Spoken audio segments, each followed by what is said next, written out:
आणि सविस्तर बातम्यांची सुरुवात महत्त्वाच्या बातमीनं ठाण्यामध्ये औषधाच्या नावाखाली दारूची तस्करी करण्यात आली।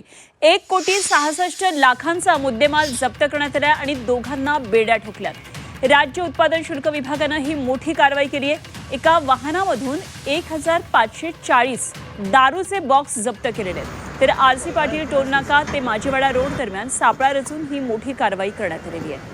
अशा प्रकारे मोठ्या प्रमाणामध्ये ही अवैध दारू सापडलेली आहे। ही दारू आता जप्त केलेली आहे। या गाडीमधून या वाहनामधून औषधं नेत आहोत अशा प्रकारे बनाव करण्यात आलेला होता आणि औषधाच्या नावाखाली वाहतूक होत होती ती अवैध दारूची।